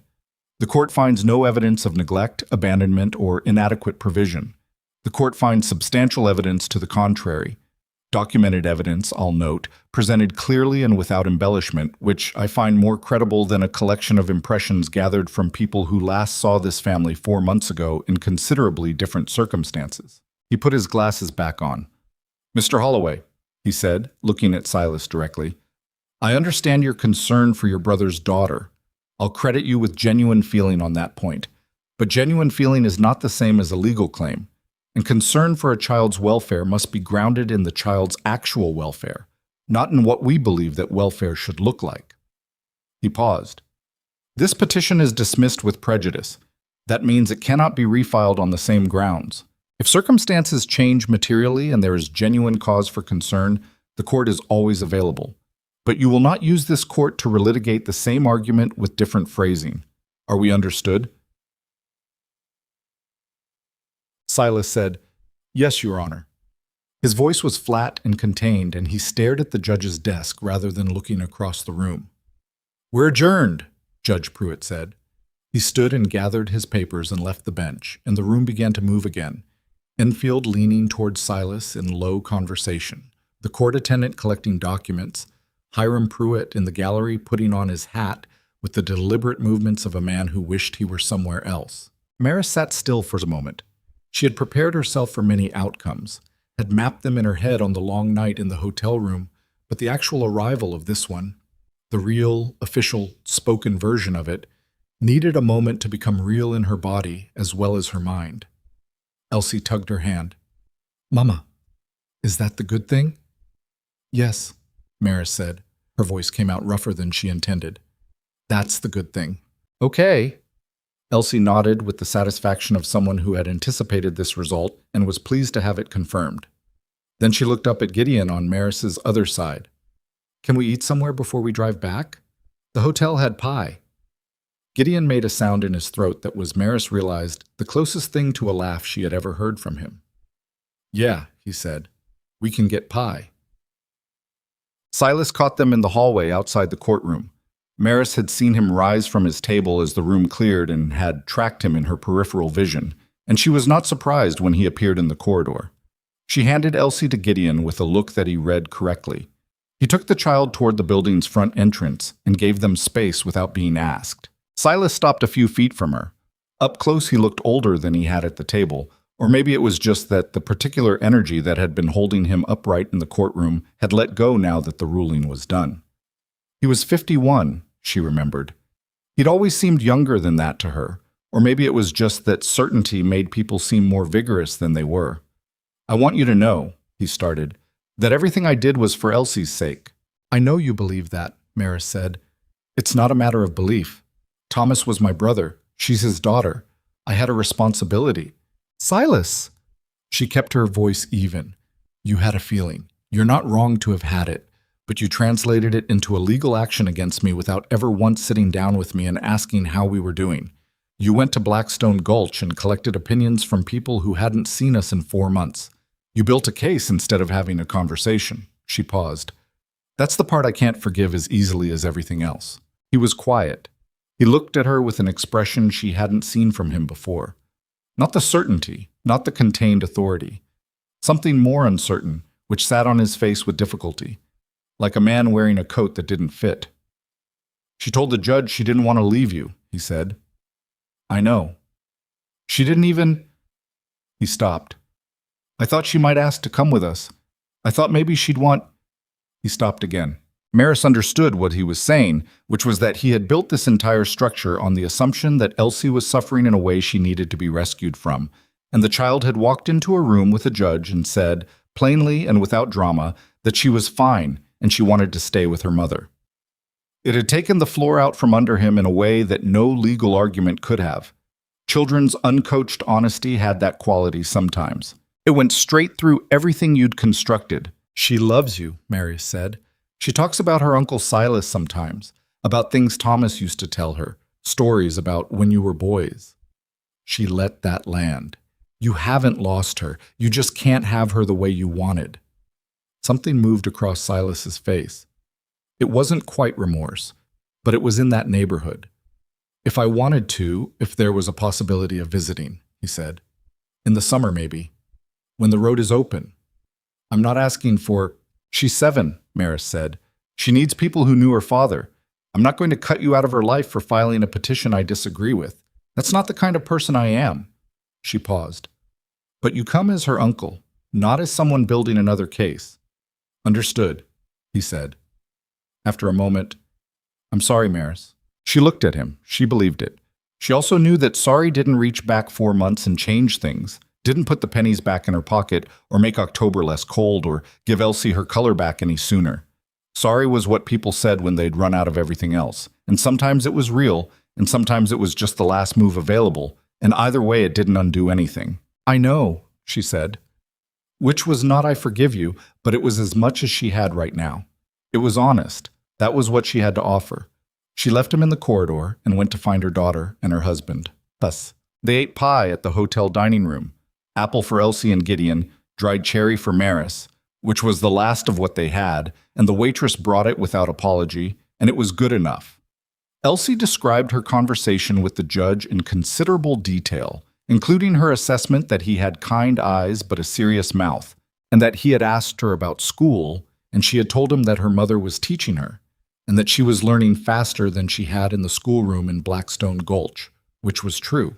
"Did you actually tell him my soup was better than anything in Clover Fork?" Maris asked. "I told him it was very good soup," Elsie said, with the dignity of someone who feels their testimony has been slightly misrepresented. "He asked if I ate well, and I said yes, and then I told him about the soup." Gideon was looking at the table with his mouth pressed in a way that meant he was controlling his expression carefully. "He seemed to appreciate it," Elsie added. "I'm sure he did," Maris said. They drove home that afternoon, starting early enough to clear the worst of the mountain road before dark. The cold was sharp, and the sky was the clear pale blue of February at high elevation, and the wagon moved steadily up through the pine stands toward the ridge. Elsie fell asleep against Maris's side within the first hour, which was becoming something of a pattern, and the two adults rode in the comfortable silence that had become, over the months, one of the things Maris valued most about Gideon Ashcroft's company. After a while he said, "What did Silas say?" In the hall. She told him. She told him about the apology and the request about summer visits and the look on Silas's face when he realized what Elsie had said to the judge. Gideon was quiet through all of it. Then he said, "You said yes to the visits." "She needs people who knew Thomas," Maris said again. "And he was wrong about almost everything, but he's not a bad man. He's a man who was wrong." "There's a difference, a significant one." He nodded. The roan's hooves found the familiar rhythm of the road. Above them, the ridge was beginning to catch the afternoon light, the snow on the upper slopes going amber and rose. "I was thinking," he said, after another stretch of silence, "about the south pasture. The fence there held the winter all right, but the gatepost is going to need replacing before spring. If the ground softens early, we could get to it in March." It was such a completely ordinary thing to say, in the context of everything the day had held, that Maris almost laughed. Almost. "We should look at the barn roof too," she said. "Second rafter from the north end. I noticed it moving in the last hard wind." "I noticed it too," he said. "I was going to get up there when the ice clears." "I can help with that?" "I know you can." They were quiet again. Below them, Clover Fork had disappeared behind the tree line. Ahead of them, around the next set of switchbacks, the pass would open up and they'd be able to see the upper valley, and another hour after that they'd come through the stand of ponderosa pines, and Pine Ridge Ranch would open up beneath the ridge. Home, Maris thought, and then sat with the word for a moment, turning it over. She'd been careful with that word. She'd been careful not to apply it to any place that might not hold, because she'd learned in the past year what it felt like when the ground went out from under you, and the place you'd thought was solid turned out to be dependent on something you couldn't control. She'd kept herself slightly at a remove from Pine Ridge, not consciously but by instinct, the way you keep one foot back when you're not sure the ice will hold. But the ice had held, more than held. It had held through a winter and a courthouse and a husband who was something more and something different from what she'd agreed to and wasn't sure yet how to name, and a 7-year-old girl who had walked into a judge's chambers and said the truest, simplest thing available to her. "I don't want to go anywhere my mother isn't." Maris pressed her hand flat against her coat, feeling the outline of the legal papers folded inside the inner pocket. The ruling. The dismissal with prejudice.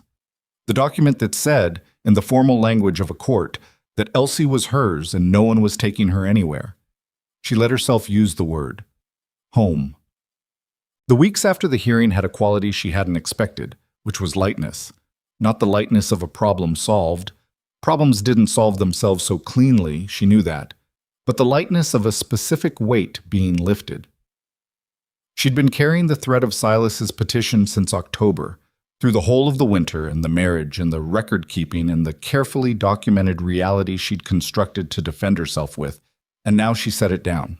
Her back straightened. She slept without the particular tight quality that had characterized her sleep for months. The ranch responded to the change in her, or maybe she was just finally able to see it clearly, without the anxiety in the way. The kitchen garden she'd planted in the fall had come through, the hardy greens pushing up through the last of the snow in mid-February with the stubborn vitality of things that had been bred for exactly these conditions. The larder was in good shape. The livestock had come through the winter sound. The house was warmer than it had been in October, not just in temperature, but in the way that spaces become warmer when they're occupied fully rather than partially. The change in Gideon was harder to describe because it was gradual, and because he was not, by nature, a man whose interior life announced itself. But she had been living alongside him for 5 months, and she knew his rhythms now the way you know a place after long enough. The sounds it makes, the way the light falls in it at different times of day, what it means when it's quiet, and what it means when it isn't. He was easier. That was the word she kept coming back to. Easier. The way a man is easier when something he's been braced against has stopped pushing. One evening in late February, she came into the front room and found him at the small desk by the window, writing. He wrote things sometimes. She'd seen him at it before and had not asked because it was not her business, and he hadn't offered. But this time he looked up when she came in, and he didn't close the book. "Letters?" she asked. "Journal," he said. Then, like it cost him something small, "Clara started it. I kept going after. It helps me think." Maris nodded. She went to the fire and added a log to it, and she didn't say anything else because she understood the gift of what he'd said, which was not information about a journal, but the fact of having said it at all. He didn't open doors like that casually. When he did, they were worth walking through carefully. Gideon, she said, not turning around from the fire. What we agreed to, she said, before the hearing, the practical arrangement. She heard the word and found it inadequate, but kept going. I need to know if that's still what this is to you. The room was quiet. The fire snapped. Why are you asking? He said. Not defensively, just genuinely. Because I don't think I know anymore. She turned around. He was looking at her with the full attention he brought to things that mattered, the same attention he brought to the ledger and the fences and the Roan shoulder wound. And I'd rather ask than pretend I'm not asking. He set the pen down. He looked at the journal for a moment and then closed it, the same deliberate care he brought to everything. No, he said. It's not what it was. He said it simply, looking at her. I don't know exactly what it is now, but it's not what we said in October. When did it change? She asked. He considered. Gradually, he said, and then all at once, which I think is how most things change if you're honest about it. He paused. You want me to be more specific? I'd appreciate it. The curtains, he said. I came in one evening and the curtains were up and the room looked the way it used to look, and He stopped. It wasn't that it hurt, it was that it helped, and I wasn't expecting it to help. I was expecting to need to learn to live with it. He looked at the curtains in question, the faded blue moving slightly in the draft. I understood something from that, about what was happening here. Maris was quiet. And the night before the hearing, he said, in the hotel, you standing in the doorway with a bad cup of tea. The corner of his mouth moved. That didn't help with the practical arrangement theory either. She looked at him. The lamp on the desk between them. The journal closed under his hand. The ranch settling into its nighttime sounds around them. The barn, the wind off the ridge, the fire. I'm not the same as what I was before Thomas, she said. She needed to say it, needed it on the table. I don't know if I'm better or worse, but I'm different. I need you to know that going in. I know it, he said. I'm different than before Clara. He met her eyes. I think that's not the obstacle you're worried it is. She absorbed that. I'm not in a hurry, he said. I want to be clear about that too. I'm not asking for anything tonight except for you to know what I've said. The rest of it can move at whatever pace it needs to. Maris crossed the room. She sat down in the other chair, the one across the desk from him, and she put her hands on the desk and looked at him in the lamplight. Can I read it sometime? She said. The journal. Not now. Eventually. Something shifted in his face. Surprise, maybe? Or something past surprise. Yeah, he said after a moment. Eventually.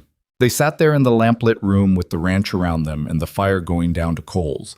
And they talked, actually talked, the kind of talking that doesn't have an agenda and doesn't need one. The kind that moves from the fence to the south pasture to Clara's pressed flowers in the book that Elsie had carried at the wedding to the things he remembered about his father's place in Missouri and the things she remembered about being a girl in a small town in Ohio before she'd followed Thomas west.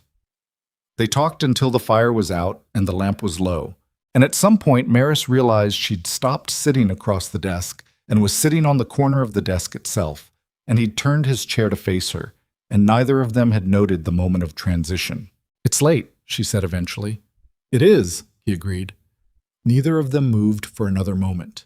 Then she slid off the desk and said goodnight and went down the hall, and she heard him banking the dead fire behind her, and she went to bed in the small bedroom that had been hers since the first night at Pine Ridge. She lay in the dark and listened to the ranch. The sounds she knew now, the particular creak of that floorboard, the distant movement of the livestock, the wind on the ridge doing what it always did. She felt for the first time in a long time like a person standing on solid ground. Not safe ground, because she'd learned enough to know that safe was a word for people who hadn't looked at what ground was actually made of. Solid was better. Real. The kind of ground that had been tested and held. She turned Clara's ring on her finger once in the dark. Then she put her hand flat on the quilt, the way she'd done on her wedding night, and she let her eyes close, and she slept. Spring came to Pine Ridge the way it always did at that elevation. Reluctantly, in stages, with several false starts that dropped 6 inches of snow on ground that had already begun to soften, and then required everyone to adjust their expectations and wait again. But it came. By the middle of March, the south-facing slopes were showing bare ground, and by the first week of April, the pass road was clear enough for wagon traffic. And by the end of that month, the kitchen garden Maris had planted in October was producing in earnest. The winter onions thick and strong, the hardy greens more abundant than she'd dared hope, the root vegetables coming up with the particular vigor of things that had spent a long cold season building themselves underground. She stood at the garden bed on a Tuesday morning in late April with dirt on her hands, and Elsie crouched beside her pulling onions, with the focused intensity she brought to any task she'd decided was important. And Maris looked at what she'd grown from ground that had been untouched for 3 years and felt something she didn't immediately have a word for. Not pride exactly, something quieter. The specific satisfaction of a thing you did with your hands that fed someone. The knowledge that the ground had answered. "There's enough here for the Okafors," Elsie said, sitting back on her heels and looking at the pile they'd gathered. "There's enough here for half the mountain," Maris said. Elsie considered this. "We should give them some then."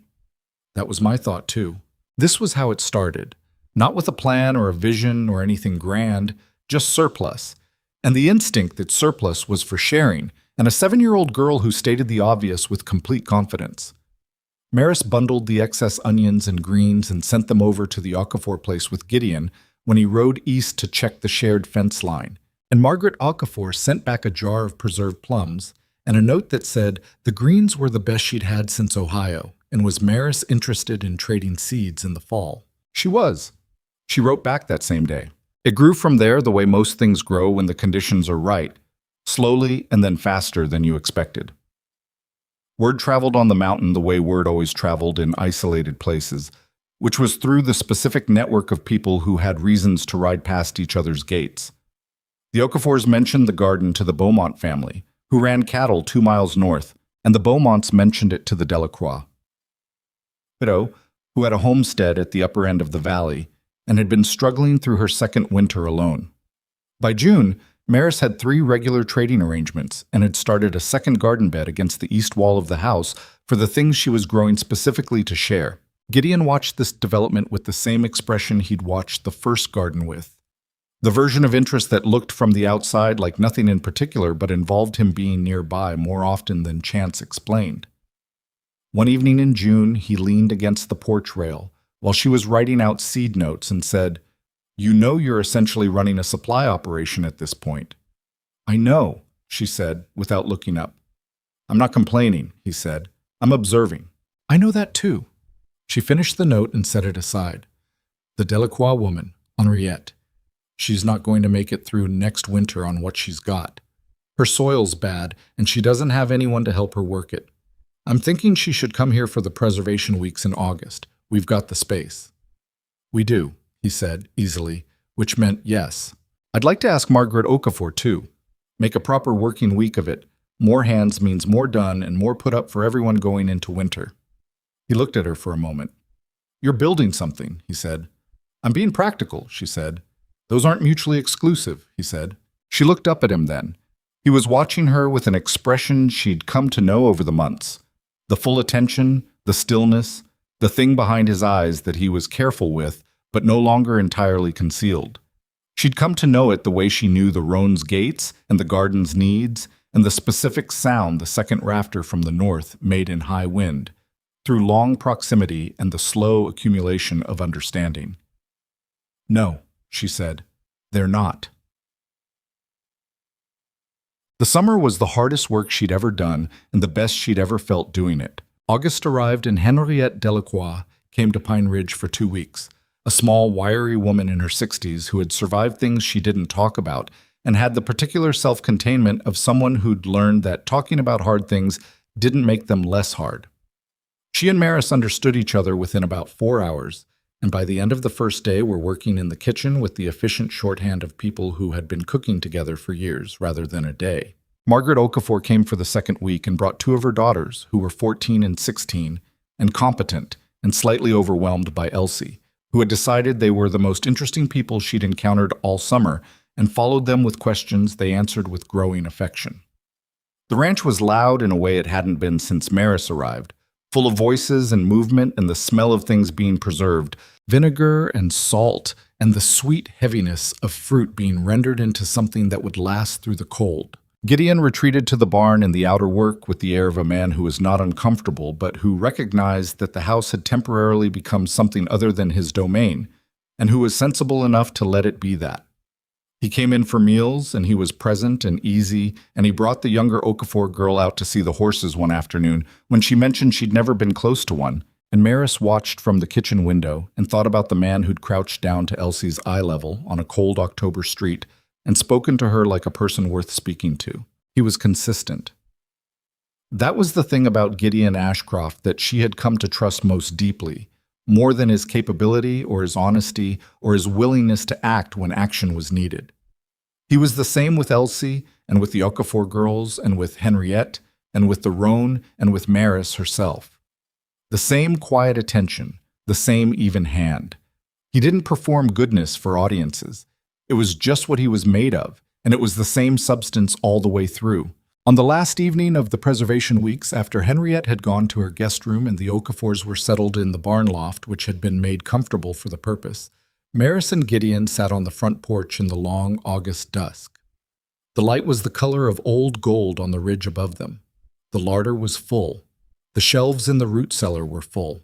She'd done the accounting that afternoon, and what they'd put up between the three households was enough to carry all of them comfortably through a hard winter with something left over. She was tired in the good specific way of a body that has been used fully and is satisfied with it. She asked me today, Gideon said, if she could call me Papa. Maris turned to look at him. He was looking at the ridge, at the light on the upper slopes. Elsie, he said unnecessarily, what did you say? I said yes. He was quiet for a moment. I said I'd be honored, which is not a word I use much, but it was the right one. He paused again. I wanted you to know before she told you herself. I didn't want you to be surprised without context. Maris looked at him for a long moment. The light was going slowly on the ridge, the gold deepening, the shadows coming down through the pines. She asked me about it first, Maris said, last week, whether it would be all right with you. He turned to look at her. You knew. I wanted to see if you'd tell me. She said it without apology. You did. He absorbed this. You're difficult sometimes, he said without any heat in it. I know, she said. So are you. They sat with that for a moment, and then Maris laughed, really laughed, the unexpected kind that comes up before you've decided to let it, and she pressed her hand over her mouth, but it didn't help. And after a moment, Gideon made that sound in his throat that was his version of the same thing, and they sat on the porch in the going down light and laughed at nothing and everything, the way people sometimes do when they've come through a long, hard thing and the relief of it needs somewhere to go.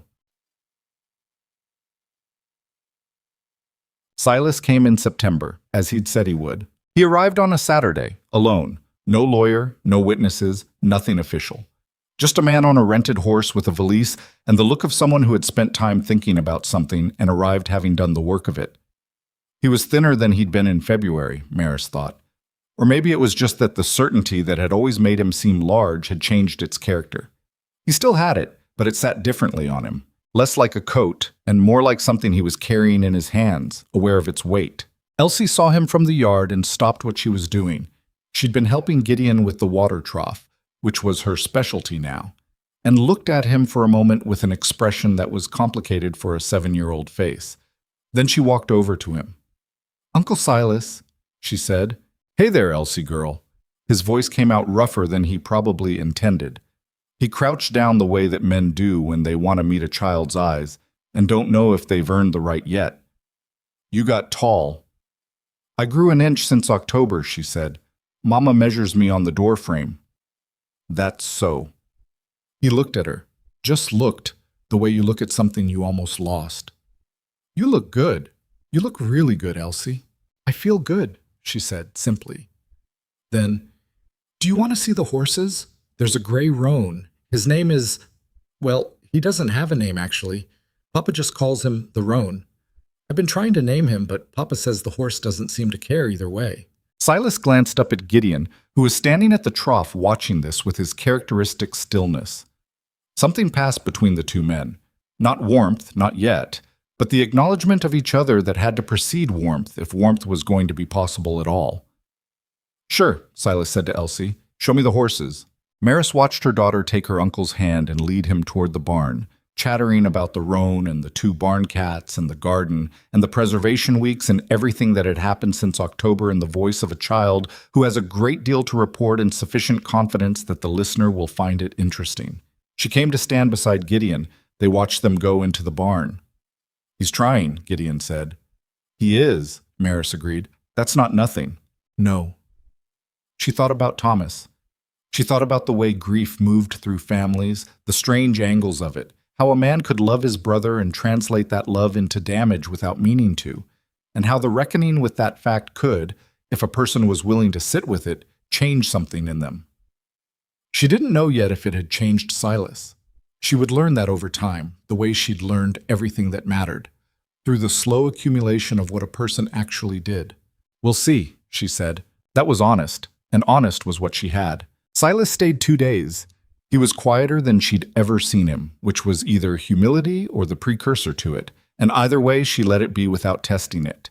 He ate at their table and talked to Elsie for hours and helped Gideon replace the gatepost on the south pasture without being asked, which Gideon accepted without comment, which was its own kind of conversation. On the morning he left, he found Maris in the kitchen, and he stood in the doorway with his hat in his hands. "I was wrong," he said. "I was wrong about what you needed, and I was wrong about what Elsie needed, and I was wrong to go to the court without talking to you first." He stopped. "I don't expect that to fix anything. I just need to say it out loud." Maris turned from the stove and looked at him. This was the thing she hadn't given him in the courthouse corridor, the full, uncomplicated version of what he was owed when he did something right. She'd given him the careful version then, measured out. He'd earned more than that now. "I know you love Thomas," she said, "and I know everything you did came from that. It was the wrong thing done from a true feeling, and I understand the difference." She paused. "You can come back at Christmas if you want. Elsie would like that." Something crossed his face that she hadn't seen there before. Something that was the close cousin of relief, but older and quieter. He nodded once, put his hat on, and went out to his horse. Elsie stood on the porch and waved until he'd gone down the track and around the first stand of pines. Then she came back inside and went directly to Maris and put her arms around her waist and leaned into her. "He seems sad," she said. "He's working something out," Maris said. She put her hand on her daughter's hair. "That takes time. Is he going to be okay?" "I think so," Maris said. "Eventually." Elsie seemed to accept this and went off to find the barn cats, and Maris stood in the kitchen doorway and looked out at the yard and the mountains and the pines on the ridge, gold now, with early autumn. And she thought about what okay looked like and how long it took and how you couldn't always see from the inside that you were moving toward it. You just kept going, and one day you looked back, and the distance from where you started was real and measurable. And that was when you understood that the moving had been the whole point. Boamas. The harvest came in October, 1 year to the month from the morning she'd stood outside Pruitt's general store with 3 pennies and a sick child and no idea what came next. She worked the garden in the long October light with Elsie beside her and thought about that morning with the clarity that a year's distance provides. She'd been so close to the edge of it, not just poverty, though it had been that too, but the specific edge of believing what other people decided you were. Blackstone Gulch had made up its mind about Maris Holloway before she'd finished grieving, and she'd almost not accepted it. She hadn't accepted it, but she'd been close enough to it that she could feel its shape, the edge of becoming what other people decided you were. That was the real danger. Not the 3 pennies, not the cold, not even Silas and his petition. Those were all problems with practical solutions, even when the solutions were difficult. The real danger was the internal one, the slow erosion of knowing your own worth when everything around you insisted otherwise. She hadn't let it happen. She needed to know that about herself. Not with pride, which was different from knowing. Pride was about how it looked from the outside. This was just the private, clear-eyed acknowledgement that she'd had something in her that held even when everything pressing against it was trying to make it give way. She'd kept going, She'd said all right and climbed onto a wagon and done the work and told the truth in a courtroom and planted things in cold ground and built something from the raw material of a hard year. That was worth knowing about yourself. It didn't make you special. It didn't make you better than other people who hadn't managed it. It just meant you knew what you were made of, which was the only knowledge that couldn't be taken away. Gideon came out from the barn in the mid-afternoon and stood at the edge of the garden looking at what they'd brought in. He was quiet for a moment, doing what she'd come to know as his version of being moved by something. Going still, the way he went still at important things, as if stillness were his way of being fully present in a moment he didn't want to rush through. "Good year," he said. "Good year," she agreed. He came into the garden and crouched down next to where Elsie was working and said something to her in a low voice that made her laugh, and Maris watched the two of them in the October light, her daughter and this man who had offered honest work to a stranger with a sick child, and had not, in a full year, given her any reason to regret climbing onto that wagon. And she felt the full weight of where she was and what it had taken to get here. Not a smooth road. Not a story that had worked out because the pieces fell into place. A story that had worked out because she'd refused, at every point where refusal was possible, to give up on herself. Because Gideon Ashcroft had chosen, on a cold October morning, to see a woman in a hard spot, rather than a woman who deserved her hard spot. Because Elsie had walked into a judge's chambers and told the plain truth without anyone asking her to be brave. Because Margaret Okafor had written a letter, and Henriette Delacroix had worked 2 weeks in a stranger's kitchen, and Caleb Okafor had ridden to a courthouse and spoken for people he'd known less than a year because it was the right thing to do. This was what she understood now, standing in the garden she'd planted from nothing, that she hadn't understood on that cold morning in Blackstone Gulch. You didn't survive alone. Not really. You survived because of the small dignities that other people chose to extend to you, and because you extended them back, and because those small dignities accumulated into something that held people up when the ground went out from under them. She had 3 pennies then. She had this now. The harvest, the ranch, the network of people on the mountain who exchanged seeds and labor and preserved food, and the specific knowledge that they were not alone in the high country. She had a daughter who was 8 now, 1 inch taller, who called a rancher Papa without self-consciousness, and talked too much according to Caleb Okafor, which was a compliment. She had a husband who was difficult in the ways that made a person interesting and consistent in the ways that made a person trustworthy, and who had read her 3 pages of his journal last week by the fire and looked at the floor while he did it, which was the most open she'd ever seen him, and she had sat quietly and listened to every word. She was not the same woman who had stood in the cold with 3 pennies. She was not better or worse. She was someone who had been through a year of things and come out knowing more about herself than she'd known going in. And that was the most you could ask from a hard year. Not that it made you unbreakable, just that it showed you where you were solid. "Mama," Elsie called from across the garden. "There's still 3 more rows." "I know, Bug. I see them." "Are we going to get to them today?" Maris picked up her basket. She looked at the mountains above the ridge, the October light going long and amber across the upper slopes, the pine stands casting their shadows down toward the yard. "We're going to get to them," she said. "Come on." She walked back into the garden, and Elsie moved to the next row, and Gideon stood up from where he'd been crouching and took the row on the far side, and the 3 of them worked their way down through the last of the harvest in the long mountain light, the cold coming in off the ridge the way it always did in October at this elevation, early and certain. This time, Maris didn't feel it the same way. This time, she was ready for it. There is something people don't tell you about surviving hard things, which is that survival itself is not the achievement. Anyone can survive who is stubborn enough and lucky enough, and who hasn't hit the particular combination of circumstances that makes survival impossible regardless of stubbornness. What's harder, what takes more from you and gives more back, is deciding, inside the survival, to build something, to take the material of a bad year and make something out of it that didn't exist before. Not despite the difficulty, but partly because of it. Because difficulty has a way of burning off everything unnecessary and leaving you with a clear view of what actually matters. What actually matters is not what the town thinks of you, not the reputation you carry into a room, not the opinion of people who looked past you on the street when you were down.